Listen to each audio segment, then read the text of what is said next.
16 oxides and halides में चलते हैं।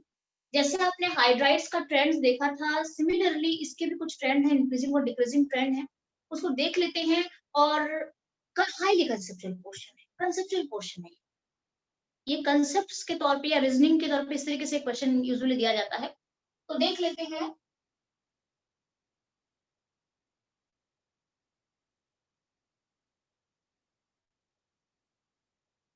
तो ये थोड़ा ध्यान से देखना है आपको, किस तरीके से ट्रेंड मैं आपको बताऊंगी। और चलते हैं। अच्छा, ग्रुप 16 तो पहले यहाँ पे लिख देते हैं।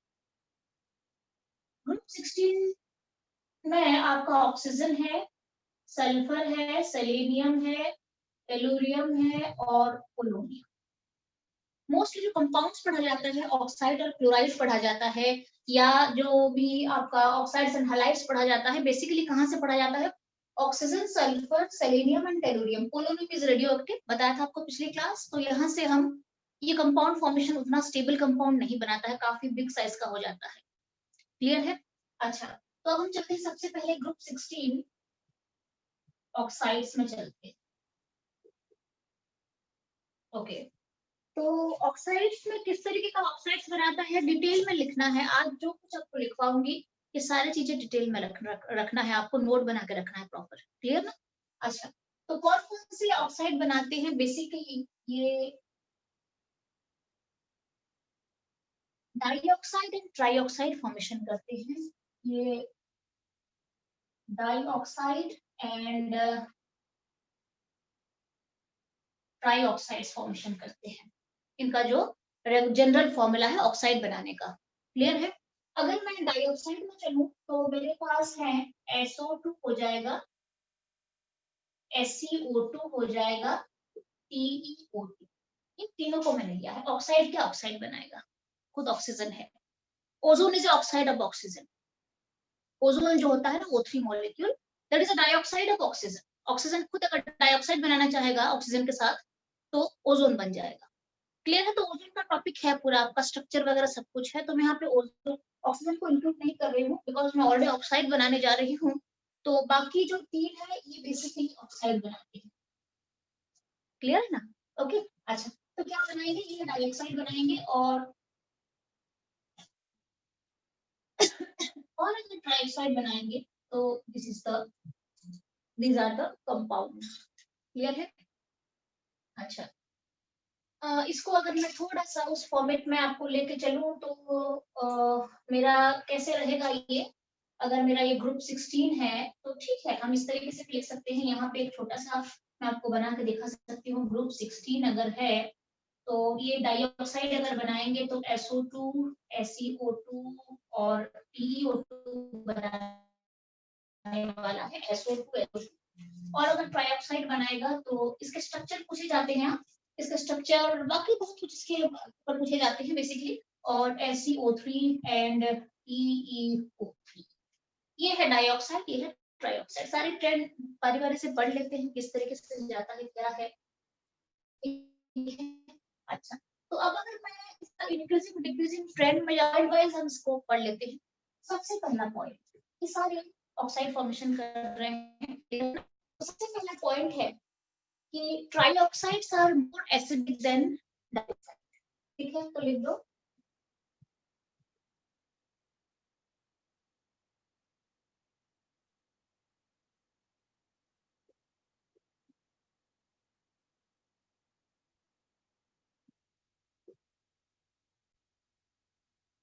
ट्राइऑक्साइड्स are more acidic than dioxide. जो ट्राइऑक्साइड होते हैं वो यूजुअली ज्यादा एसिडिक होते हैं डाइऑक्साइड के कंपैरिजन में। आपको अगर पूछा जाएगा SiO3 is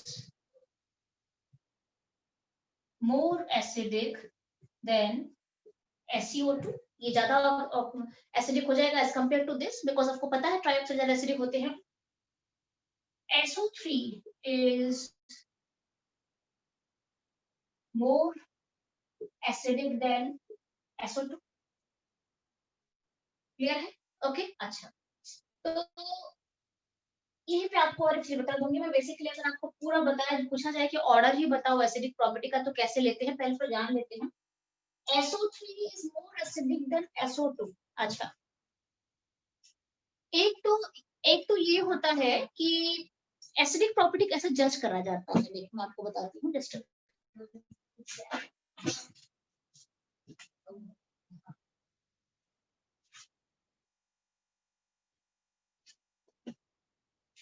तो एसिडिक प्रॉपर्टी, एक तो एसिडिक प्रॉपर्टी का मतलब होता है H प्लस रिलीज करना, क्लियर ना?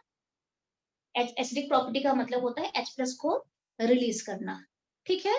तो जिसके पास H प्लस होगा वो रिलीज करेगा ना। जैसे हाइड्राइड के केस में हम देखते हैं, जब हाइड्राइड का एसिडिक प्रॉपर्टी हम देखते हैं, जैसे H2 हो गया, NH3 हो गया, जब इसके एसिडिक प्रॉपर्टी हम देखते हैं तो हम क्या देखते हैं, तो उसने कितना इजीली H प्लस को रिलीज करा, वो हमारा मेन मेजरमेंट होता है कि एसिडिक प्रॉपर्टी को कैसे मेजर करते हैं, उसने H प्लस रिलीज करा, कितनी इजीली रिलीज करा, ठीक है? उसको एसिडिक प्रॉपर्टी बोलते हैं। और एक एसिडिक प्रॉपर्टी का मतलब होता है OH माइनस को एक्सेप्ट कर लेना, this is also an acidic property, उसको भी हम एसिडिक प्रॉपर्टी में मान लेते हैं। जो जितना अच्छा OH माइनस को एक्सेप्ट करता है वो भी एसिडिक नेचर का होता है। तीसरा और एक प्रॉपर्टी होता है एसिडिक प्रॉपर्टी, जैसे कि किसी के पास हाइड्रोजन है ही नहीं तो वो कैसे H प्लस को रिलीज कर सकता है, जैसे कि इन केस ऑफ दिस, ये कहां से H प्लस रिलीज करेगा?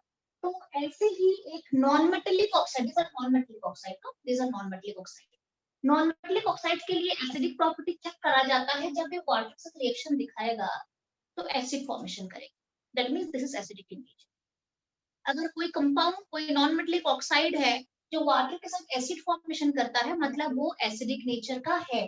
For example SO2 plus H2, ये दे देगा H2SO2, ये एसिड है, डेफिनेटली एसिड है ये।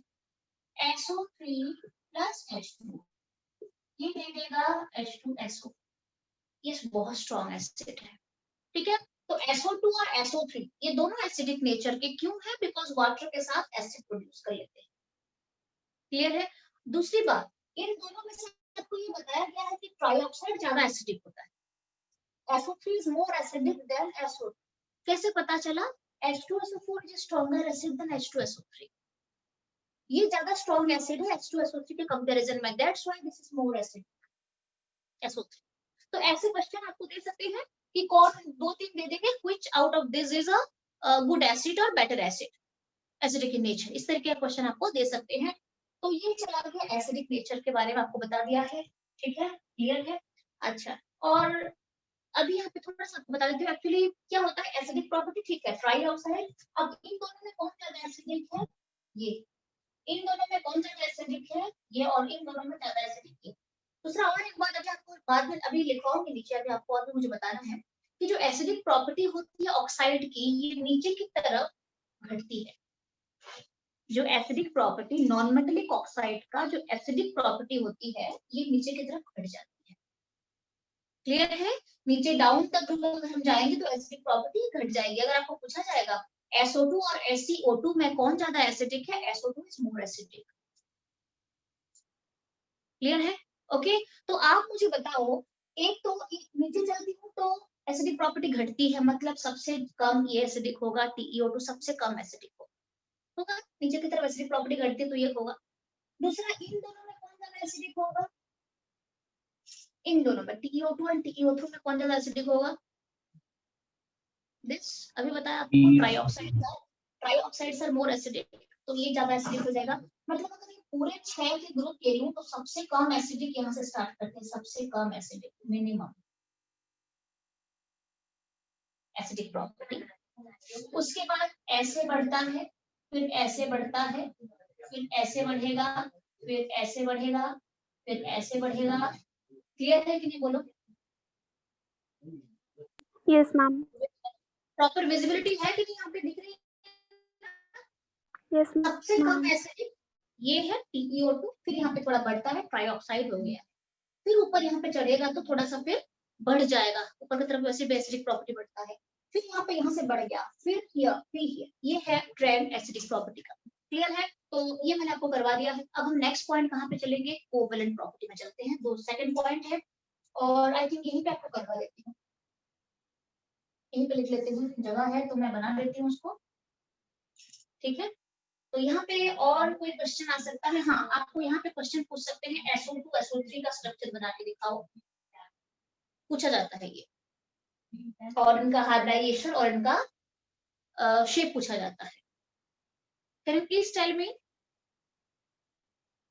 चलते हैं, एक काम करते हैं, पहले थोड़ा पढ़ लेते हैं, रीजनिंग टाइप का पढ़ लेते हैं, उसके बाद फिर मैं सारा खत्म हो जाएगा, फिर आपको स्ट्रक्चर बताऊंगी।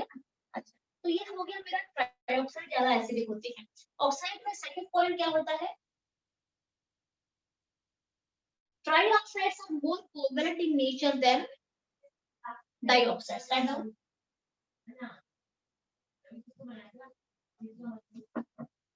trioxides are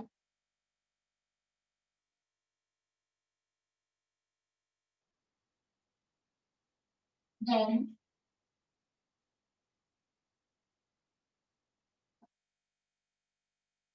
कौन सा रूल लगेगा यहाँ पे, trioxides are more covalent in nature, कौन सा रूल लगेगा, कोवलेंट प्रॉपर्टी रूल। हाँ यस, कोवलेंट प्रॉपर्टी जहां पे भी देखोगे the rule is Fajans rule.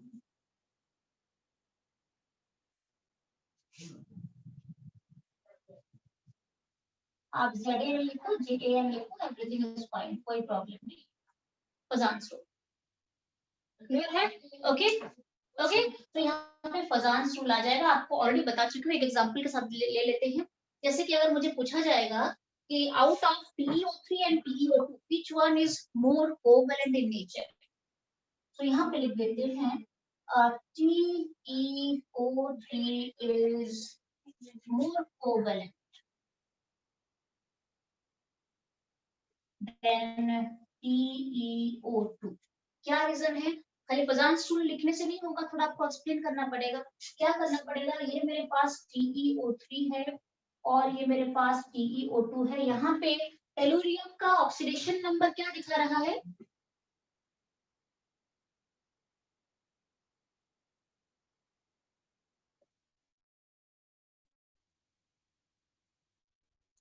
यहाँ पे टेलुरियम का ऑक्सीडेशन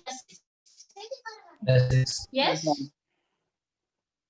यहाँ पे क्या दिखा रहा है, +4 दिखा रहा है, छोटा साइज है, चार्ज बढ़ गया,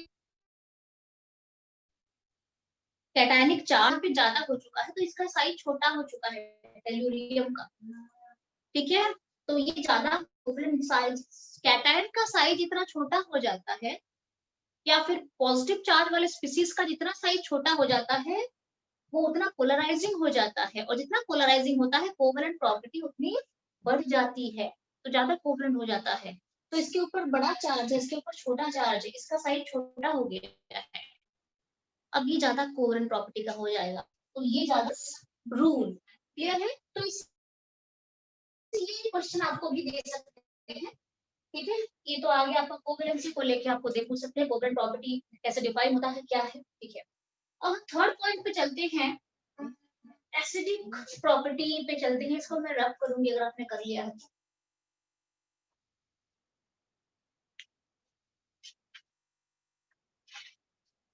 कोई हाँ जल्दी से पूरा कर दो। मैम एंट्रेंस क्लास लोगे आज आप? आज नहीं हो पाएगा, आज मैंने ना एक्चुअली 11th का एंट्रेंस क्लास अभी उनकी स्टार्ट हो गई है ना, तो उनकी भी आज CBSE क्लास रख दिया है, आज दोपहर को उनकी एंट्रेंस क्लास रख दिया था, तो एक वैसे भी आपसे मुझे बात करनी है, एक्चुअली आज तो हो ही नहीं पाती है, मेरी क्लास खत्म हो जा होते होते आज 10 बजता है, तो मेरे पास एक ऑप्शन पड़ा है 10:30 और 11 बजे का, अगर आप 11 से 12 लेना चाहो तो एक ऑप्शन है, मैं ले सकती हूँ क्लास, ऐसा नहीं है कि मैं नहीं लेती हूँ, बट मैं 11 से 12 ले सकती हूँ अगर आप एग्रीड हो तो। अदरवाइज मैंने क्या करा है, आपको पहले आपको तो सबसे पहली बार हाइड्रोकार्बन को अच्छी तरह से रिवाइज करनी है, खाली मेरी क्लास लेने से भी क्या होगा, आप अगर रिवाइज नहीं करोगे, CBSE आपको रिवाइज करके रखना है पहले, ठीक है। तो आपको कल मैंने एक टेस्ट दिया था, आज फिर दोबारा और एक टेस्ट मैंने भेज दिया एंट्रेंस का, कल 12 क्वेश्चंस दिए थे, आज भी 12 क्वेश्चन का एक सेट मैंने भेज दिया है, बिकॉज मुझे लगा आज मैं क्लास आपको तो दे नहीं पाऊंगी, तो आप एटलीस्ट टेस्ट दे दो, तो एटलीस्ट आप जब टेस्ट सॉल्व करोगे ना, हाइड्रोकार्बन के अंदर घुसते घुसते जाओगे, नहीं तो नहीं कर पाओगे। आप टेस्ट हो गए, दो, दोनों सारा टेस्ट इकट्ठा दे कर दिए। डन है, बहुत अच्छी बात, हाँ तुमने जी, रिवाइज करा ओजस? हाँ मैंने कर लिया था मैम, रिवाइज ज्यादा नहीं बहुत था, अच्छा, बस मैम ये समझ नहीं आया ठीक ठीक, इम्पोर्टेंट क्या और लिख के क्या प्रैक्टिस करूं। इम्पोर्टेंट क्या है, हाँ मैम, नहीं होने को तो बहुत कुछ मैम इम्पोर्टेंट होता है, आपने बोला था, उसके अंदर सेट जेफ मैम होता है, नहीं मैम, शेड्स ऑफ रूल वगैरह ठीक है मैम, मैम आपने बोला था कि आपने एंटी मार्कोनिक ऑप्शन मार मैम मतलब ज्यादा तो पहले पेपर में था ही नहीं वो, 3-4 क्वेश्चन नहीं थे नहीं, लास्ट पहले में। में तो है। नहीं, पहले में तो बहुत है। मैम हाँ, काफी ज्यादा उसमें है शिफ्टिंग मार्कोनी। से क्वेश्चन उसमें। नहीं, शिफ्टिंग के भी है, शिफ्टिंग के भी है, मार्कोनी तो उसके पूरे बहुत सारे क्वेश्चंस है, बहुत सारे क्वेश्चंस है, पता नहीं बहुत सारे क्वेश्चंस है। सेकंड पेपर हाँ में क्या हाँ, भेजा मैम? बताऊंगी कल मैं कहाँ कहाँ पे अप्लाई होता है वो भी बताऊंगी। और आज का जो क्वेश्चन मैंने दिया था वो मोस्टली ऊर्ज रिएक्शन से है। क्लियर ना? आज का जो पेपर है उसमें से कुछ क्वेश्चंस हैं जो ऊर्ज रिएक्शन से हैं, और कुछ कुछ क्वेश्चन है मेल्टिंग पॉइंट बॉइलिंग पॉइंट को लेके भी है, और कुछ कुछ क्वेश्चंस है जो बेसिकली उसमें है काफी सारे क्वेश्चंस मैंने अच्छा आपको ठीक दिए है हैं, मैम, ये सारा देख डन लूंगा करो। मैम। हाँ, डन करो, इसे सब डन करो आप। और उसके बाद हम देखते हैं, टाइम तो मुझे निकालनी है। आप या फिर स्कूल से छुट्टी लो, डे टाइम मुझे 2-3 घंटा दे दो। ये भी आप कर सकते हो, अगर आप सारे इकट्ठा प्लान करके अगर स्कूल से छुट्टी लेते हो तो मुझे मॉर्निंग आवर के लिए बोल देना, मैं 10-11 बजे आराम से क्लास ले सकती हूँ, up to 1 o'clock 2 o'clock, how many doubt, जितना भी डाउट है सारे क्लियर करेंगे। और वैसे भी कल क्लास होती ही होती है ना, तो कल तो लेंगे, कल शाम की क्लास है। और दोपहर की क्लास शायद कल आप फ्री नहीं हो, दोपहर को मैं नहीं ले पाऊंगी, या मैं भी, मेरी भी क्लास हो जाती है ना फिर 5 बजे से कल। ठीक है? तो आप जब भी बच्चे आप प्लान करके मुझे बोलोगे यस मैम हमारे पास 2 घंटा खाली है, आप दे दो, आई एम रेडी, क्लास ले लेंगे। क्लियर है? तो आज आप घर में प्रैक्टिस करो, पढ़ो, दोनों पेपर अपियर करो जो आपको दोनों भेजा गया है, कल तक पूरा डन करो। और कल तो क्लास है आपकी, और क्या। मैं रात को 12-1 बजे तक क्लास ले सकती हूँ।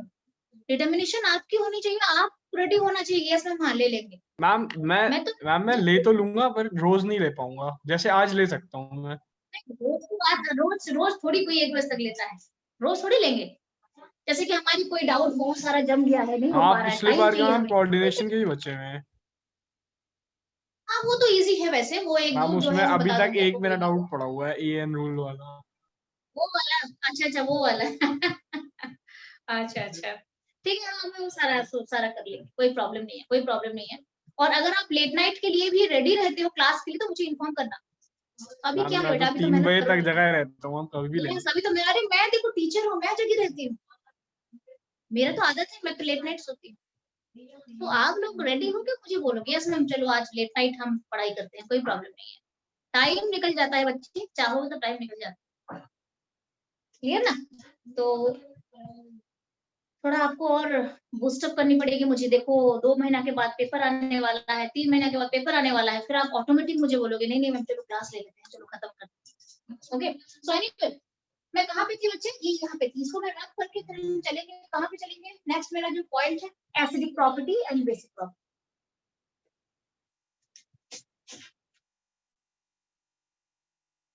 तो कल दोपहर को तो आप लोग फ्री नहीं हो ना, कल दोपहर शायद फ्री नहीं हो, कल रात को ही रखते हैं हम क्लास। क्लियर ना? कल रात को क्लास रखते हैं, इवनिंग क्लासेस रखते हैं कल। और कल अगर 9 बजे से भी है तो मुझे बता देना, मैं 9 बजे आपको पढ़ाऊंगी कल एंट्रेंस, अगर आप रेडी हो तो।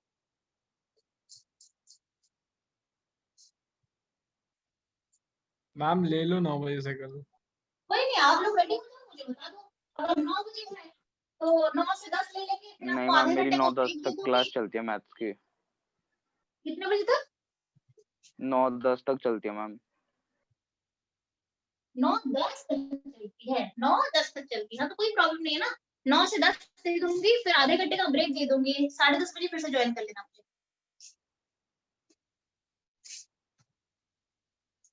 ठीक है, रेडी रहो थोड़ा सा, अभी एग्जाम आने वाला है। अब मैं थर्ड पॉइंट आपको लेके जा रही हूँ, 2 पॉइंट मेरा बन चुका है। क्या ट्राइऑक्साइड ज्यादा एसिडिक होते हैं और ट्राइऑक्साइड ज्यादा कोवलेंट भी होती है, दोनों पॉइंट बन चुका है। अब जो जनरल ट्रेंड क्या कहता है कि acidic property decreases down the group, acidic property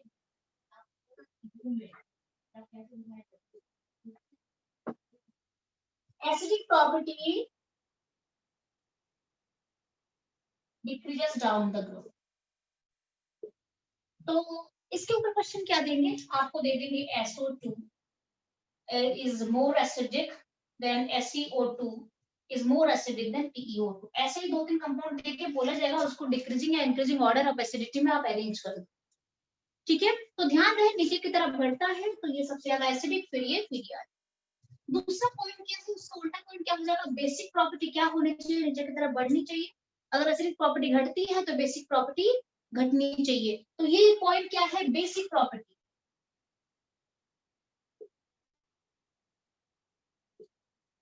increases down the group। अगर आपको बेसिक प्रॉपर्टी के लिए अरेंज करने के लिए बोलेंगे तो उसको उल्टा करना है। PeO2 is greater than SeO2 is greater than SO2। ये बेसिक प्रॉपर्टी के लिए। नेक्स्ट पॉइंट पे चलते हैं, फोर्थ पॉइंट। फोर्थ पॉइंट है reducing power and oxidizing power of oxides. अच्छा, तो इसको पढ़ाने के लिए थोड़ा सा मुझे आपको यहाँ पे एक्सप्लेन करना पड़ेगा। पहले लिख देते हैं, फिर हम एक्सप्लेन करेंगे।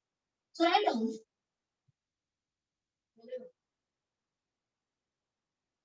reducing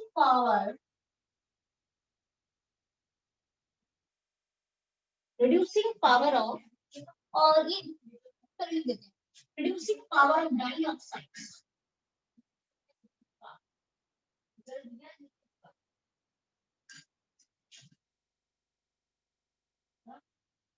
decreases down the group। ये बहुत एक कंसेप्चुअल पॉइंट है, फोर्थ पॉइंट। एंड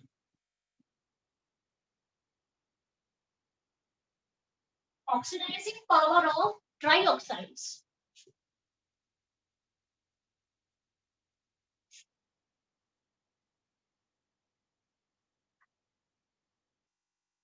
कोई एक दो बच्चे हैं जिसकी राइटिंग अच्छी है, इसको प्लीज नोट सारे बना के रखो। हाँ, इन केस मुझे चाहिए तो आप दे देना। Reducing power of dioxides decreases down the group and oxidizing power of trioxides increases down the group। ये काफी कंसेप्चुअल पॉइंट है। ये जो पॉइंट आपको बता रही हूँ, सबसे पहले मैंने बताया कि reducing power of dioxides decrease down the group, जबकि oxidising power of trioxides increase down the group. दोनों अलग अलग पॉइंट है, तो हम इसको एक्सप्लेन कर देते हैं। यहीं पे आपको एक्सप्लेन करके बता देती हूँ मैं।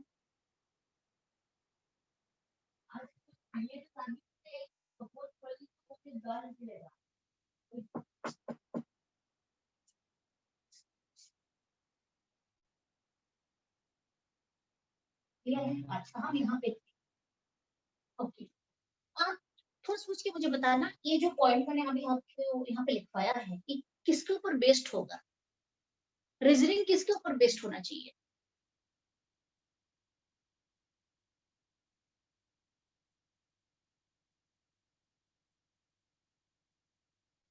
यस, हम साइज कहाँ पे किसके ऊपर बच्चे?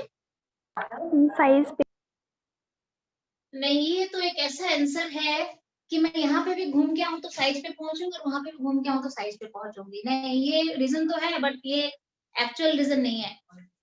साइज बहुत सारी चीजों में साइज नीचे की तरफ बढ़ता है, तो ये मैं वही तो बता रही हूँ, बहुत सारे टॉपिक ऐसे हैं जिसको हम घूम फिर के पहुंचेंगे तो साइज पे पहुंच जाते हैं, नीचे बड़ा हो जाता है ना साइज। ये एग्जैक्ट नहीं है। ये प्रियांशी बता रही हो ना? यस यस मैम ये मैम इसे कहते हैं P5 क्लेवर आंसर कहते हैं। हाँ यस बेटे बोलो। यस हाँ यस बेटा यस।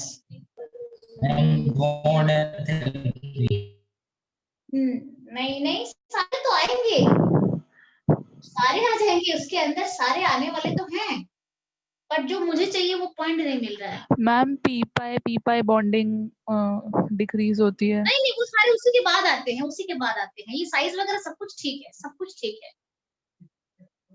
इसको अगर मैं आपको बताऊंगी तो इसके पीछे का जो रीजन मैं आपको बताऊंगी, that is inert pair effect. Inert pair effect आप सबने पढ़ा हुआ है ना, इनट पेयर इफेक्ट कि कैसे किस तरीके से हम लेते हैं। तो कोई बच्चा मुझे ये भी बोल सकता है कि मैम इनट पेयर इफेक्ट के पीछे भी तो साइज ही है ना?